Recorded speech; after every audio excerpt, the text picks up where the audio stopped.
Longe do meu domínio, você vai de mal a pior. Vem que eu te ensino como ser bem melhor. Eu quero você como eu quero. E neste episódio do Entre Linhas, a gente vai hoje refletir sobre amor, controle e liberdade, através, de uma conexão aí integrando psicanálise e espiritualidade, com essa música Como Eu Quero. Eu não sei você, mas eu ouço essa música a vida inteira e desde a adolescência. Eu sempre toquei essa música no violão, rodinha de violão dos amigos, adolescentes, pré-adolescentes. E a gente sempre achou que essa era uma balada de amor. E só muito recentemente eu vi uma entrevista do Leone, da Paula Toller, explicando a história dessa música. Essa música realmente ela está falando de uma relação abusiva. Como eu quero não é uma exaltação, eu quero você como eu quero como você seja. Eu quero que você seja do meu jeito. E é interessante porque a história que eles contam é que eles compuseram essa música para um dos integrantes da banda que tinha uma namorada que não era musicista, mas que convivia no meio deles e que não queria que ele fosse músico, né? Que queria que ele fosse sério. E essa é a história que passou batido por mim, por gerações, diga-se de passagem, eu não fui a única, eu sei, que interpretou dessa maneira, talvez,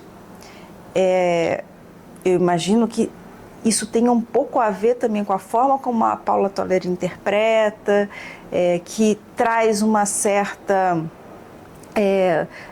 tem uma sedução e um cuidado na forma como ela se expressa, né? Uma delicadeza na forma como ela se expressa, mas que já sugere algo de sorrateiro do tipo de dominação do qual a música fala. A gente estava conversando sobre, um pouquinho antes aqui, e eu não tinha, assim, percebido, o quanto que quando a pessoa, em geral, os bons manipuladores, eles não chegam, assim, determinando que você vai fazer um negócio com essa energia, tipo, agressiva e falando, você não vai fazer isso, Por quê? Porque quando a pessoa chega nesse lugar com essa energia, a gente já entra no modo de defesa, Tipo, o outro tá agredindo, então aí eu já entro no modo de defesa, já posso, dependendo da forma com que eu tenho, meu padrão de reatividade, eu já não vou querer fazer isso, E então a manipulação, ela em geral vem com essa sutileza, com essa delicadeza, assim, que a própria música tem.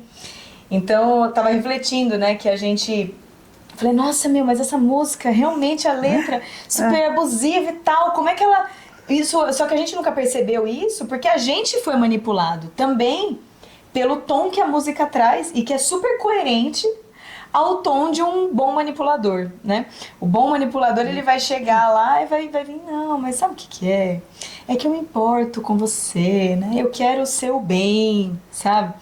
Eu quero que você, você faz isso, e aí ele consegue ir articulando e trazendo argumentos, que vão te convencer,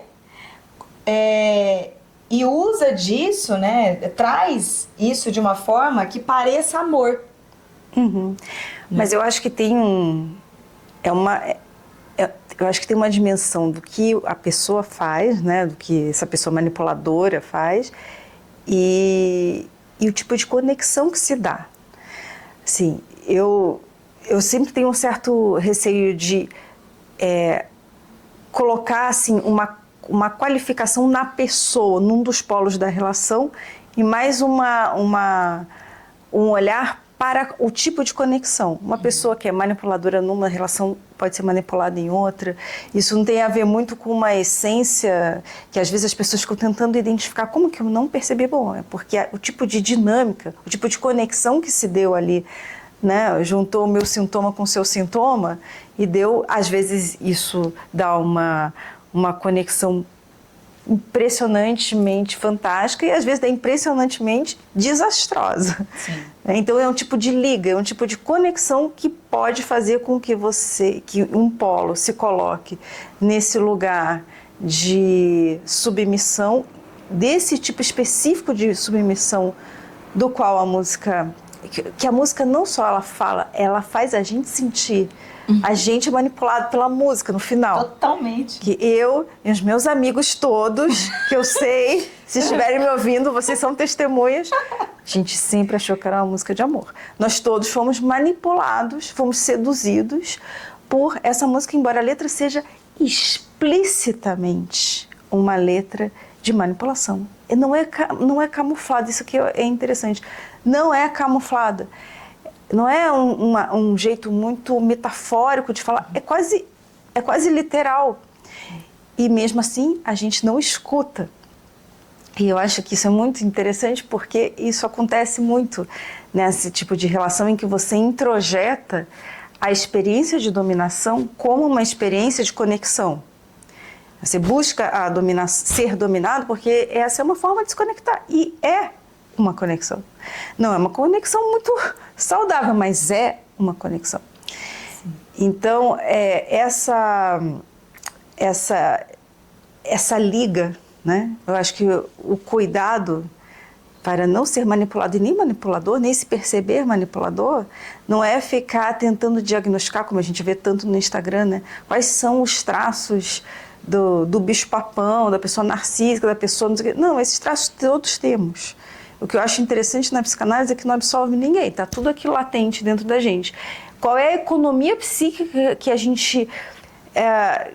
que nos torna mais atuantes, no sentido de tornar ato, né? De colocar aquele sentimento, aqueles desejos de controle do outro, em tornar isso ato, ou se você consegue elaborar isso e canalizar isso de outra maneira.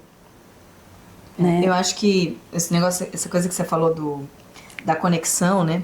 É bem importante da gente ter clareza, né? Primeiro que tem uma máxima assim na espiritualidade que a gente traz muito, né? Que o abusador sempre foi abusado. Não existe um abusador que nunca foi abusado. Então, de verdade, quando uma pessoa abusa da outra é porque ela já passou por uma situação, né? Por um papel de vítima. E aí ela projeta isso. Né? E nem todo abusado vai virar abusador. Exatamente. Então, tem que ter uma coisa muito sempre indeterminada nas experiências subjetivas. Né? Sim. E aí tem a questão também, por exemplo, uma pessoa, né, que tenta manipular uma outra pessoa. Se a segunda pessoa consegue ter a clareza, né? Se ela não se conecta com essa qualidade abusadora, ou controladora, manipuladora, o controlador não consegue controlar. Não, porque faltou a conexão. Então é uma liga realmente que tem que dar. Por isso que eu sempre falo assim, né? Quando a gente está falando de uma manipulação e o manipulador e o manipulado, né? É sempre a liga. Nunca tem só o manipulador. Porque não dá para o cara manipular uma outra pessoa que está ali inteira, né? E consegue ter a clareza do que está sendo falado na música e não do ambiente que a música está criando, né? Ou do que a pessoa está realmente falando, mandando ela... O que está acontecendo, a realidade ali. E o que a outra pessoa, na verdade, está suprindo, né? Em termos de projeções e de coisa para outra pessoa. Então, quando eu falo isso no lugar de fala, porque eu já passei por isso também. Quando a pessoa manipula a gente, né? A gente se permite ser manipulado porque a gente tem um ponto frágil dentro da gente. E aquilo a gente, de alguma forma, a gente enxerga como uma declaração de amor, né? Alguma coisa de um buraco que está sendo preenchido ali, é um cuidado, sabe? E aí aquilo a gente acaba, né, aceitando de alguma forma, porque ele tá me dando uma coisa que, bem ou mal, tá me... eu enxergo como um amor, né? E aí, na verdade, o que tá acontecendo é que o amor tá fora do lugar pros dois. Né? E o drama humano é que ponto frágil a gente sempre vai ter. Sempre vai ter. Né? Por isso que eu acho que é importante ter empatia sempre, inclusive a começar consigo próprio, quando você se vê se submetendo a uma situação desse tipo. né? E com objetividade, né? Assim, tipo, também não fazer um drama de, meu Deus, eu fui manipulada e agora eu sou não sei o quê. Ou não, aquele cara é um manipulador, sabe? Tipo, fazer esse lugar de vilão e vítima, Exato, exatamente. É sair desse lugar. Esse drama que a Até gente porque cria. você pode, justamente no momento que você está se vitimizando, você está também sendo manipulador, né? Total. Porque você está invertendo. A vítima é super manipulador também. Então eu acho que é interessante ir desconstruindo essas polaridades, que elas não ajudam em nada. E percebendo a realidade como ela é, né? Tipo assim, ó, você tá... E às vezes até, né, dependendo do nível, assim, de conversa, de conexão que você tem com a pessoa, né? Se for uma pessoa aberta a crescer, e você, várias vezes até você comunicar isso pra pessoa, falar, olha, isso que você tá fazendo é um controle. Eu não quero isso, sabe? Tipo, às vezes você pode abrir o olho da pessoa, porque nem sempre, acho que muitos dos casos, o manipulador não percebe que está manipulando, e quem está sendo manipulado não percebe que está sendo manipulado. Assim como a música, né? Assim como...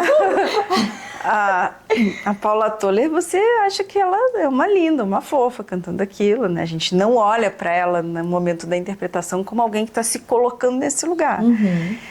E a gente olha para ela como alguém apaixonada. E aí a gente ter esse nível de clareza, né, de que o que tá acontecendo aqui de verdade, né? Tipo, ela na verdade tá... Acho que a gente podia até passar a música, né, estrofe por estrofe, assim, pra gente ir escutando o que tá sendo falado mesmo, né? Dentro da música, sem o ambiente todo que a arte trouxe, sabe? Que faz a gente... A arte, que eu acho que isso é uma outra coisa. Que essa arte da manipulação também, né? Que a arte, ela tem uma coisa que é muito poderosa do ponto de vista da gente entrar em conexão com os nossos sentimentos. Como se ela pudesse, muitas vezes, ser um canal que permite a gente acessar sem quebrar, como se ela própria fosse um holding, como diz um psicanalista, o Donald Smith, que ela te desse o suporte para você entrar ali. Mas a arte também pode ser manipuladora no sentido de dissimular, tornar aquilo tão suave que você entra e nem entrou em contato com a dor que está ali. Isso é muito comum, inclusive como cantora é uma coisa que eu acho que é super importante trabalhar. Para mim, eu venho trabalhando bastante isso, de declamar as músicas que eu vou cantar, inclusive as minhas autorais. Porque eu preciso me reapropriar delas a todo momento. Porque às vezes a música ela tem uma letra que é bastante dramática, e sem perceber você está sorrindo. Porque você está tão feliz de estar cantando aquela música, você ama tanto aquela música, está sorrindo. Mas você tem que encontrar um outro jeito de ficar feliz e trazer também a densidade da música, do seu jeito, né? Cada um vai trazer isso do seu jeito. Tem gente que vai chorar, tem gente que vai, inclusive, dar um sorrisinho de canto de boca, mas ele tem um outro sentido, né? Então, eu acho que a arte, ela tem isso. Você pode tornar leve demais e deixar a experiência, corre esse risco, né? E deixar essa experiência mais superficial, se você não entrar. Por isso a ideia de declamar tem sido um estudo para mim, de declamar a letra, que por mais feliz que eu esteja, se eu estiver muito conectada mesmo com aquela letra, eu vou ter que dar uma sofridinha. Essa sofridinha é linda. Mas é interessante também pensar na interpretação que a gente traz, né? Isso é uma coisa que aí eu na dança, percebo muito isso, assim. Dependendo da... Eu falo muito em aula isso, né? Tipo assim, a gente escuta uma música num dia e ela reverbera de um jeito. Se a gente escuta num outro dia a mesma música, ela reverbera de outro jeito. Total. Né? Por quê? Porque a nossa interpretação dessa música está sendo diferente. Não a interpretação racional. A conexão com a música. A conexão. Então, se por exemplo, sei lá, com essa música mesmo, né? Tipo, eu tava escutando ela, tal, tô ali, né, super apaixonada, não sei o quê. Daí hoje eu descobri essa letra dessa música que né, tipo, entendi qual que é o sentido da música e tal. Amanhã, se eu tiver um relacionamento abusivo e tiver muito envolvida com o negócio, eu vou escutar essa música de outro jeito. Capaz de eu escutar ela chorando, entendeu? Porque eu tô percebendo o que eu tô passando. E a mesma música pode ter esses vários lugares, né? Exato. Então depende muito também, né, do momento que a gente tá passando, de como que a gente tá interpretando aquela situação naquele momento.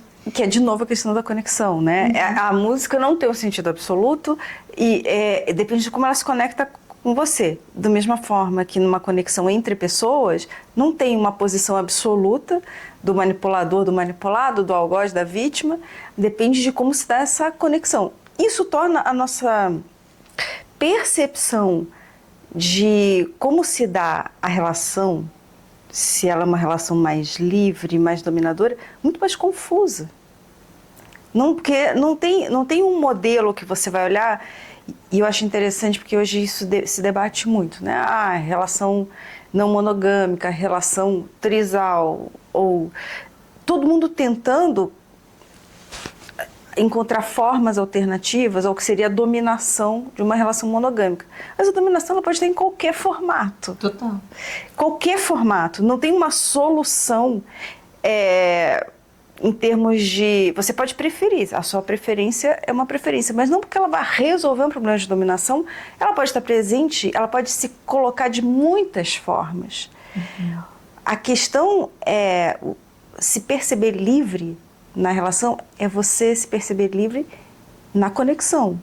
Que tipo de laço que você estabelece, que é um laço que te permite florescer, né? Que é cultivado... E que permite o outro florescer. Que permite você florescer, que permite o outro florescer, em função do laço, né? O laço, ele não amarra, né? As suas possibilidades de expressão, a sua liberdade. Ele enfeita. Bonito isso. É um laço que enfeita, não que prende, né? Você estava falando, eu estava pensando em dois conceitos que eu acho que é legal a gente trazer aqui, né? O primeiro é esse lugar do egoísmo e o segundo lugar do limite. Então, o que acontece? Quando a gente está pensando numa manipulação, por exemplo, eu vou controlar a pessoa, eu quero que ela seja daquele jeito. Às vezes dá a impressão, né, como a música passa essa impressão pra gente, que é uma questão assim, eu tô pensando no seu melhor. Então você tem que, né, como é que é o negócio? Tira essa bermuda que eu quero você... mas tem essa parte que longe do meu domínio, você vai de mal a pior. Vem que eu te ensino como ser bem melhor. Então tem esse lugar, assim, porque aí ela tá falando, não, né, vem que eu te ensino, você vai ser uma pessoa melhor e não sei o que, não sei o que. É para o seu próprio bem. Então, o discurso eu tô pensando em você. Mas, na verdade, né, se a gente for pensar, a única pessoa que pode saber o que é melhor pra ela é ela mesma. Uma segunda pessoa jamais vai saber o que é melhor pra você. Na psicanálise, então, no fundo, é um egoísmo.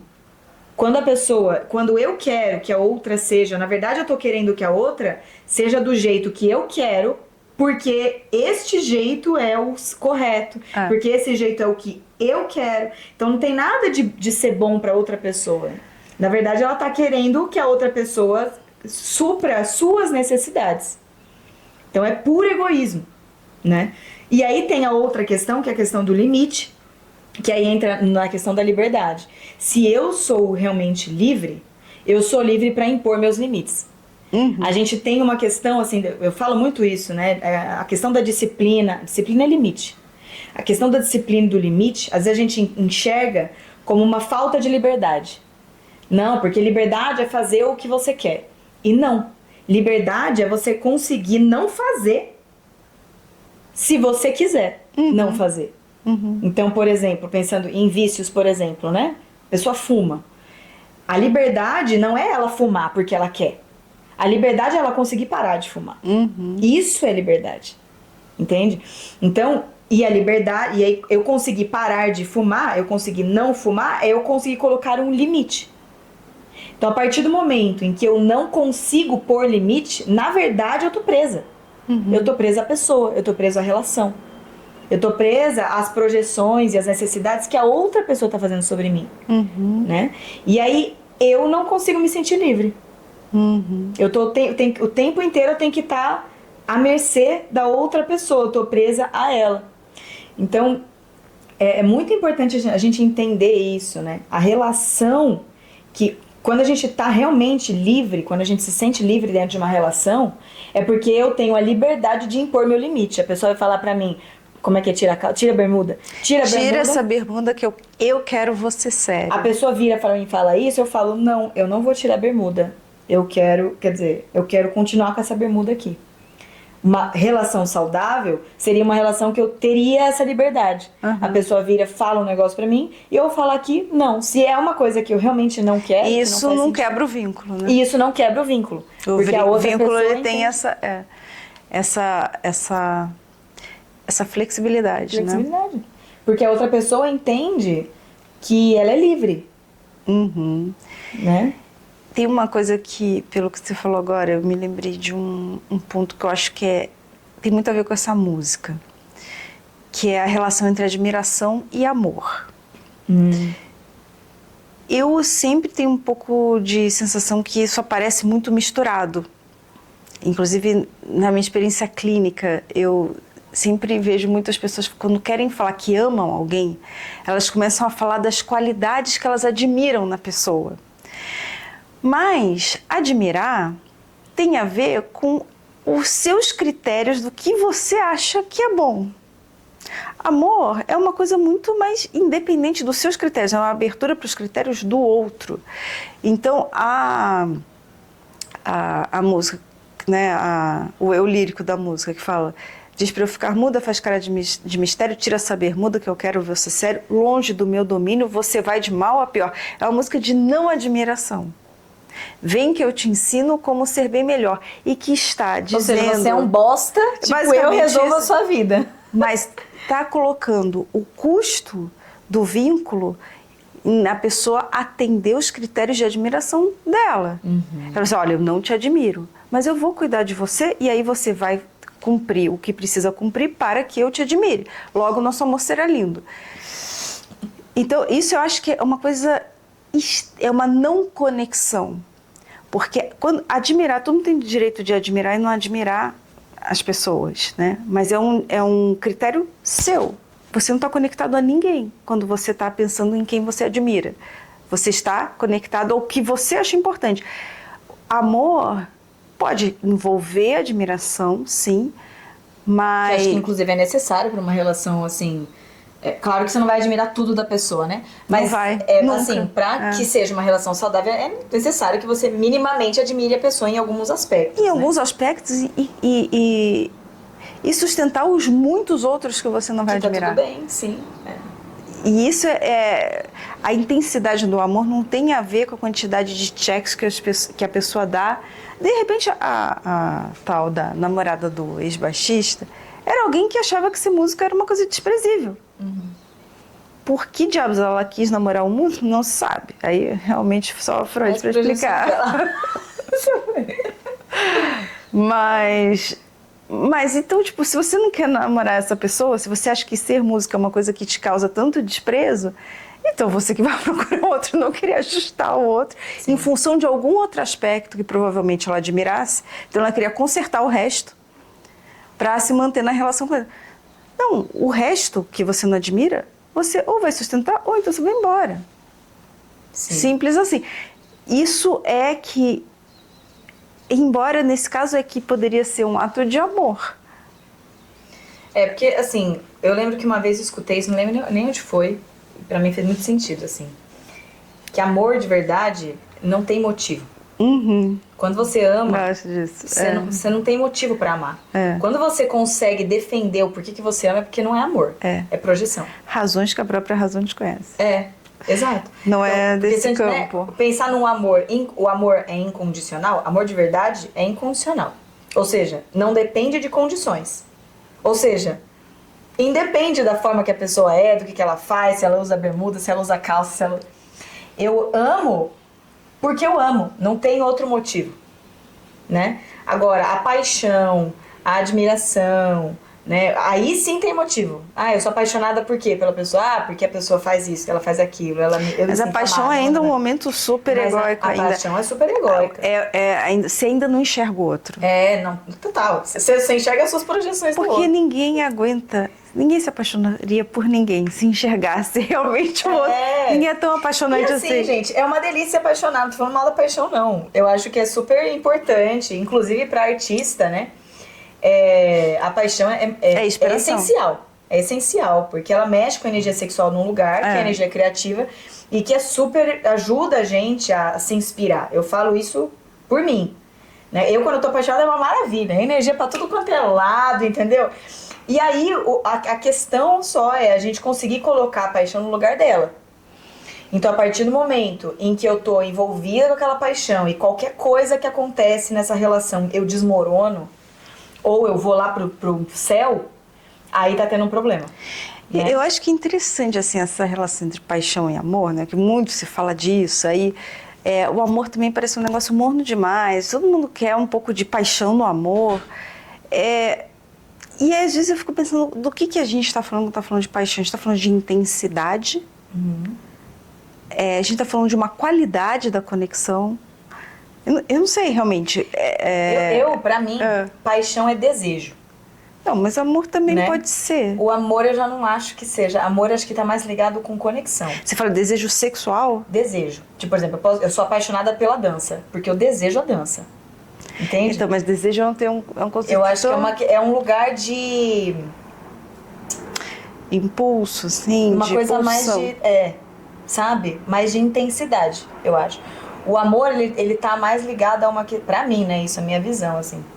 Tá mais ligado a uma questão de conexão que é mais estável. A conexão, ela é estável, né?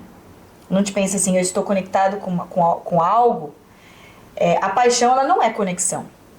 A paixão, ela é um desejo, que daqui a pouco, em qualquer coisa que a pessoa faz, por exemplo, eu descobri um negócio da pessoa, eu vou desmoronar. É um drive, assim, é uma pulsão mesmo. Eu vejo dessa forma, né?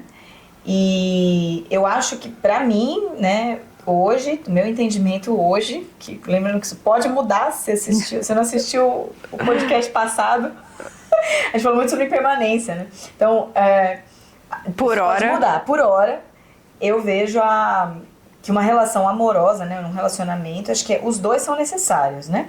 Tipo, tanto a paixão, esse desejo, quanto o amor, né? Porque para um relacionamento durar, a gente precisa de uma certa estabilidade, você precisa se sentir conectado com a pessoa e tal.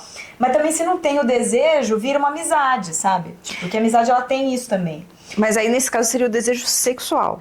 Eu acho que pode ser, sabe? Eu acho que é importante porque eu vejo o sexo como uma parte bem importante de um relacionamento amoroso.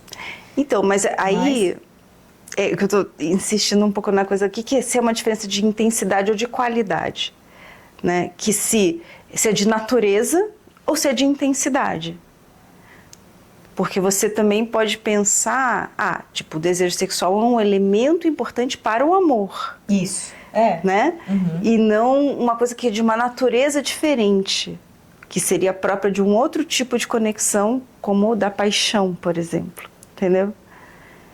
Não sei se está claro o que eu estou falando. Porque muitas vezes as pessoas pensam isso. A paixão é a parte de drive, assim, de quero ficar perto, é muito física. Quando a gente está falando de relacionamento, isso vai sempre para esse lugar. Quando você vai falar de paixão por outra coisa, aí remete a outras coisas. Mas é sempre uma coisa da intensidade do vínculo, mas um vínculo no sentido muito sexual, geralmente quando se fala de amor. Uhum. E de paixão no relacionamento. Aí quando você fala de a paixão no amor, é como cultivar essa intensidade do desejo sexual no amor. Isso. Ok, mas isso então não é uma diferença de qualidade. Não é uma diferença? Não, é uma diferença de natureza. No fundo, são intensidades diferentes do amor. Agora, você pode entender que não, que o tipo de vínculo que a paixão impulsiona, que ela estabelece, é um vínculo de outra natureza. Esse desejo sexual no amor, ele é tudo da mesma natureza. Pelo que eu estou entendendo que você está dizendo. Eu não sei se ficou confuso demais. Então, calma. Pausa para a reflexão. Pausa para a reflexão. Vamos lá. Não, mas... É que eu não sei se tem, porque eu acho que são coisas, assim, pra mim, ainda são coisas diferentes, mesmo num relacionamento, sabe? Pra mim é como se fosse... A paixão, pra mim, é a lenha da fogueira, sabe? A fogueira seria o amor, por exemplo. Mas é como se fosse a lenha da fogueira numa lareira e numa casa. Entendeu? A paixão no amor é que pensa num chalezinho... Uhum. De alvenaria, não é uma cabana num acampamento. É uma casinha com uma lareira. Sim. mas tem a fogueira lá dentro. Isso. Então, isso é como se fosse uma dimensão daquele tipo de conexão. Não, mas a questão é que a lenha continua sendo lenha. Mas está contida ali. Ela tá num outro lugar. É. Então, tipo, uma lenha, tipo, vou usar a lenha de uma fogueira para um luau, lá num lugar fora. Ah, não, uma lenha numa fogueira... Mas ela continua sendo lenha. Então, a paixão, ela continua sendo paixão. A diferença é em qual é o lugar que ela... Como que ela se manifesta dentro daquele lugar, sabe? Uhum. Qual o papel... Ela não vai queimar a casa inteira. De papel, né? Tipo, qual o papel da paixão na relação, entende? Porque pode ser uma fogueira que vai queimar a casa. Exatamente. Como pode ser a fogueira que vai aquecer a casa. Total. Então é como que a gente coloca essa lenha, sabe? Aí talvez seja uma questão de intensidade mesmo, não de natureza. Porque é isso, tipo, se você não coloca... É a mesma coisa, só que é isso. A fogueira pode queimar tudo, se a intensidade for demais, ou pode ficar gelado. Fica gelado, se isso não, que eu pensei. Então, tipo, a casa, ela vai continuar lá, só que vai ficar uma casa fria, sabe? Ou a fogueira toma conta da casa inteira e os dois morrem, né? As duas pessoas... E aí, no fundo, nesse sentido, porque a gente começou falando que a paixão não é exatamente uma conexão, e por isso que eu perguntei se era uma diferença de natureza. Aí, talvez, nesse caso, nesse contexto da casa, a paixão, ela alimenta a conexão. Exatamente. Por isso que eu acho que é essencial. Pra mim, a paixão é essencial para um relacionamento. A questão é que, como a paixão ela não tem a mesma estabilidade do amor, porque ela é uma coisa mais emocional, né? Ela é chama, como disse o Vinícius. Ela vai... Posto que é chama. Ela vem e volta, ela vai precisar de um tipo de esforço para ela se manter. Você tem que acender a fogueira. Então, você tem que acender a fogueira. De tempos em tempos, você precisa pôr esforço para voltar a sentir aquele desejo, sabe? Eu, por exemplo, com a dança, é assim também, porque eu tô há 30 anos na dança. E aí eu precisei acender a fogueira de formas diferentes para eu continuar com essa minha relação com a dança, que é uma relação de amor, né? Eu sinto tenho uma estabilidade nessa minha relação com a dança, sabe? Que eu não quero viver sem, né? Eu quero a dança na minha vida, é uma escolha que eu faço. Consigo ficar sem, fiquei 15 dias num retiro sem dança, consigo. Mas eu não quero, né? Porque a dança me faz bem. Mas, ao mesmo tempo, se eu não ponho, se eu não ponho lenha na fogueira, a minha paixão pela dança vai embora. Então, eu tenho as formas de eu trazer essa... Uma das formas de eu manter minha paixão pela dança é através das próprias paixões que eu tenho por outras pessoas.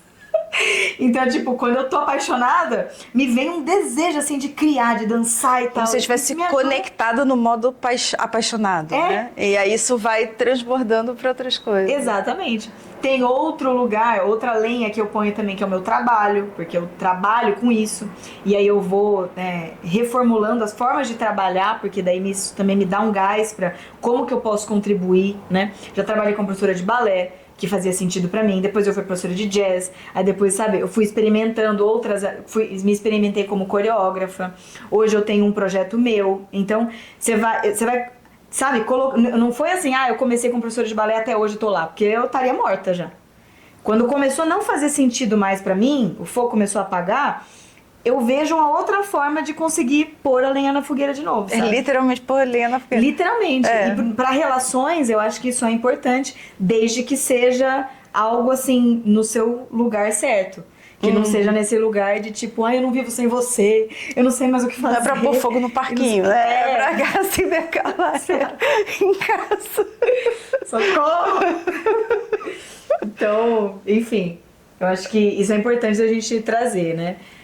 Porque a paixão, ela tem esse lugar que é instável. Isso, ela é instável, mas extremamente sedutora, e muitas vezes é justamente isso que fisga a gente, né? Essa busca dessa intensidade, que todo mundo deseja mesmo, né? Se tiver sangue correndo, libido correndo nas suas veias, que assim seja. Que assim seja.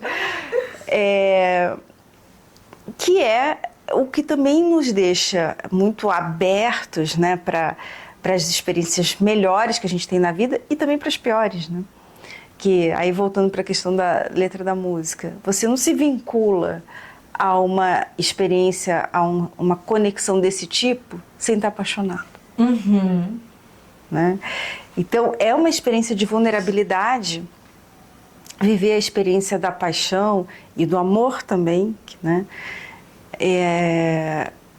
Mas a diferença que eu acho é que é uma experiência no amor, e aí não colocando como oposto a paixão, mas a paixão como componente do amor, a paixão já envolvida, né, pelo amor, é que essa vulnerabilidade ela é respeitada e acolhida sem que ela seja invadida. E tem uma questão aí que você estava falando, eu pensei aqui, que a gente tem essa ideia de que às vezes a pessoa que é presa, que não tem liberdade, é só quem está sendo manipulado, né? Então, a pessoa manipulada está presa ali, aquela relação.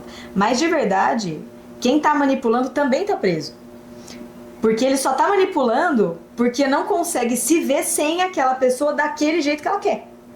Então ela tá presa às expectativas que ela tem de uma pessoa ideal, não sei o quê. Tanto que é muito, né, assim, muito comum às vezes rolar ameaça, tipo, não, se você não mudar, eu vou embora. Mas aí então a pessoa tá presa naquela mudança. Não deixa de ser também uma falta de liberdade da própria pessoa, né? Por eu não conseguir me ver livre, eu acabo limitando a liberdade do outro. Exato. A liberdade, ela sempre é um tipo de conexão que afeta os dois polos da conexão.